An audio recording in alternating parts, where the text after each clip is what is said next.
Hi everyone, we are going to create an epoxy resin pour today on a wood panel.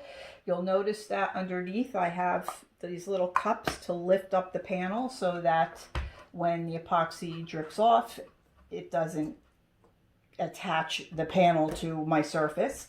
You also want to have plastic out to cover your area. You can use a plastic trash bag or you can use paper. You just want to make sure that where you're working is covered. So the most important thing about this epoxy is that you need to work with it fairly quickly, especially when you're doing a pour. You may want to have, you want to be in a room that's large enough so that you have some ventilation. You may want to crack a window. And also you want to think about where you'll be storing this to cure. It will take approximately 72 hours. That's about 3 days to cure. So you want to put it someplace out of the way, maybe in a room that you don't use. You can cover it with a box or anything that will keep the dust and anything else from affecting the finish. If you have a lighter handy or one of those lighters that they use to start grills, if you do see any sort of a bubble, after you've done your pour and it's settled a while, you can always lightly hit it with a flame and that will pop the bubble.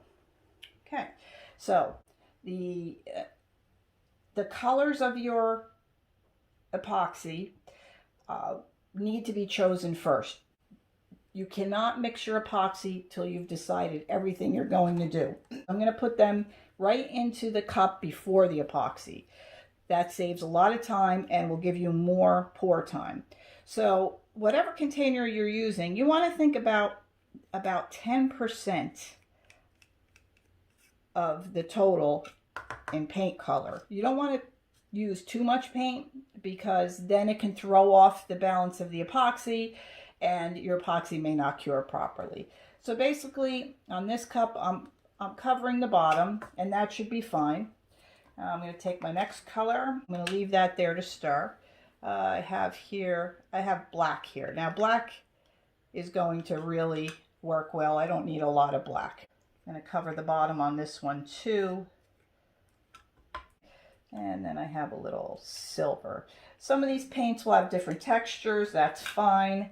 You can use paint. You can use, some people have used nail polish, different powdered pigments. You can use a lot of things. It's fun to experiment. So you want to you have your cups all ready now, the colors that you'll be using.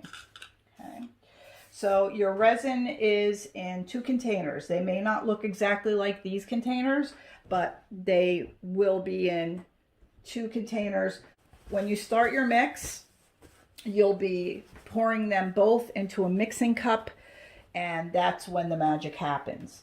So this is a chemical process, and you want to be sure that you're getting all your epoxy or resin into the cup. I'm going to let this pour out. We want to get that, and we want to make sure we get everything out of the container.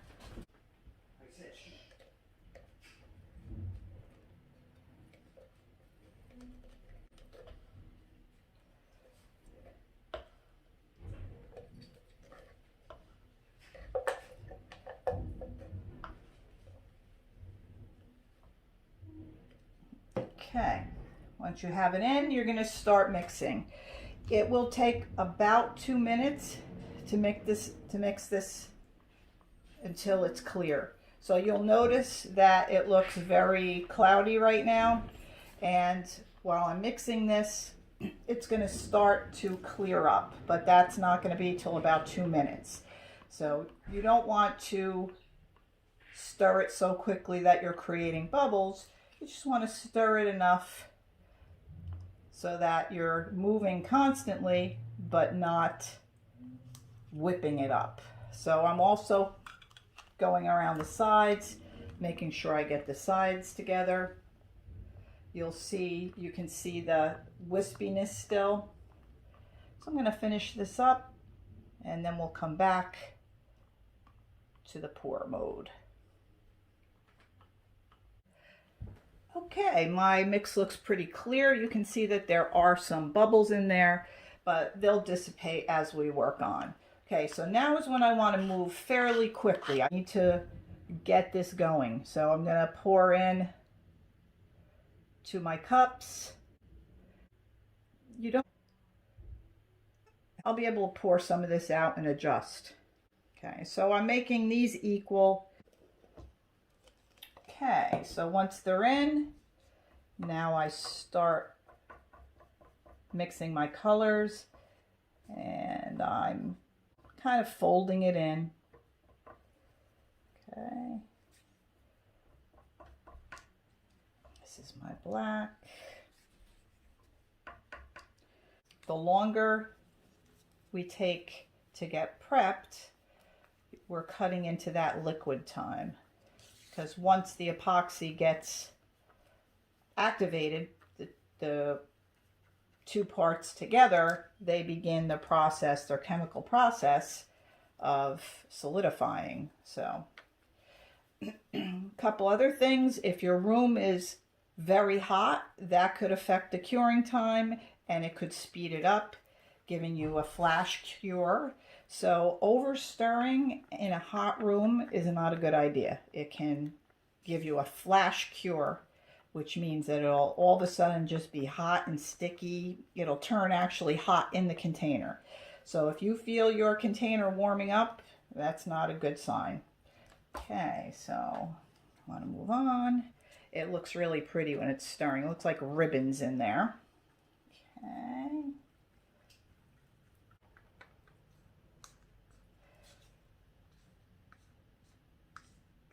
Okay, so keep going.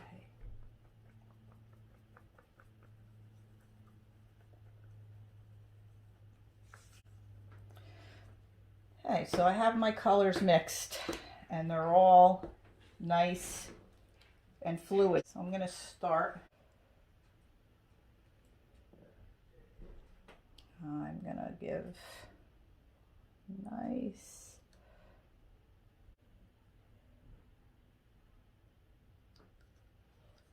Okay. I'm going to get some of my pink on there. It's already starting to gum up. So I'm just going to let some of this black go over there. And you do have the crushed mirror. You don't have to use that unless you want to. It's up to you. And on the sides, if you like the way it looks with the drips going over the side, just let them. That's really a cool look. If you don't, you can take a stick and rub the sides. But I'm going to leave the drips on my side because I like the way they look. Now I still have my silver and I still have my silver and green. So I'm going to do a little of my silver. Another thing too is some paints will react differently just because of the color. It may act differently with the epoxy because of what they have to use to create those colors. So you never know. Now I think that the pink that I just used and the purple, something in those allowed the epoxy to thicken up a little bit more. Okay. So I'm going to use this green as my highlight. And I'm going to just kind of drizzle this.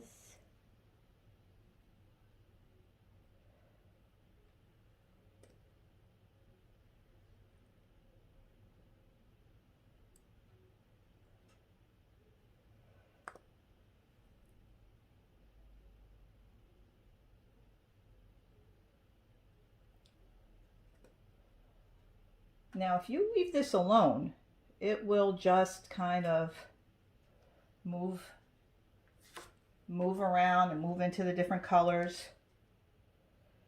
But I'm going to give it a little help, and you can see the different techniques. Okay, so there is that. You can give it a little movement like this.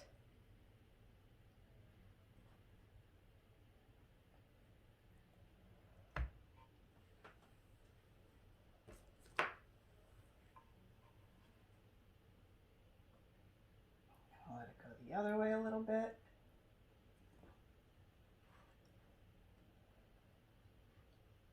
There it goes.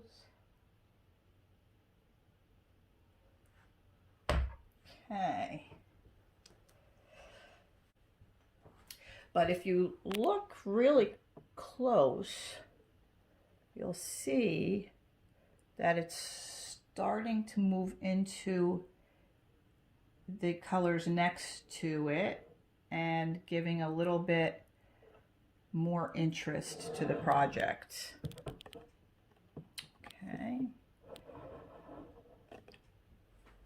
Another thing that you can do with this is to take one of the larger sticks, and you use a larger stick to kind of move around the epoxy.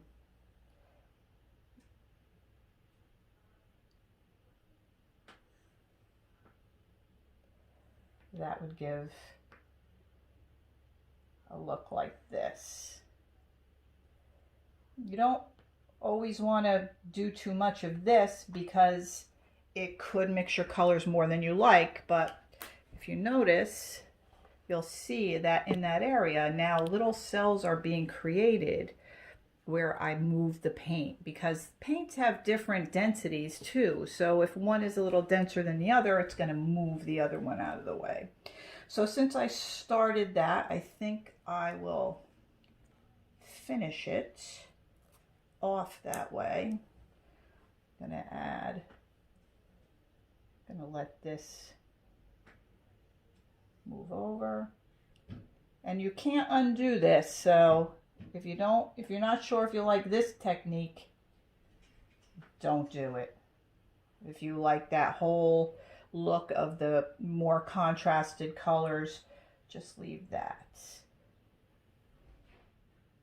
I'm gonna go this way. Okay, and if you like your edges, if you want them covered, just go ahead along the edges with your stick, and you can cover the edges with your stick. If after you cure it, there's anything dripping down there, you can sand off the bottom edges if you have drips, but you must do it outside with protection. A mask is an absolute must. Okay. All right, so I'm creating the edges the way I want it, so that they're basically covered with epoxy. You could pick up some of the epoxy that fell on your, the plastic there.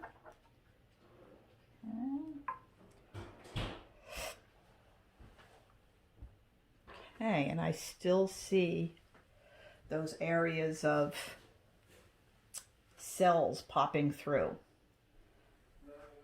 Now, if you decide you do want to do something with the mirror, you can pour that. Maybe make something interesting like just a line.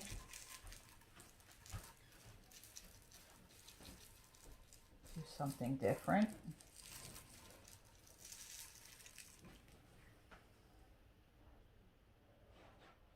And you can see how this area is all filling up with these cells now. Some of them are popping up here.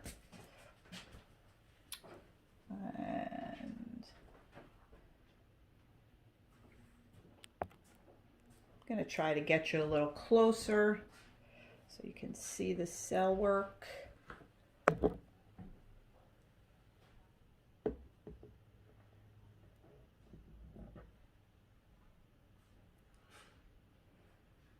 How those cells are just being created on their own. This almost looks like another galaxy, like the Milky Way or something. So maybe that's what I'll call this, the Milky Way. Okay, so you want to have this away where no one can touch it. Cover it with a box or a Tupperware, over the top. Make sure the box is not touching it, and let it stay completely still like that for 3 days. You don't want any pets to be able to get near it, nothing like that. So this will become like glass when it's finished. Okay, so I hope you enjoyed working on this project. It is a fun way to experiment. You'll probably want to try it more than once.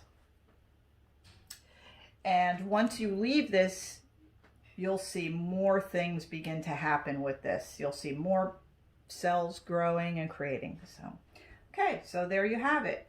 Hope you enjoyed your project as much as I enjoyed mine, and have a great day.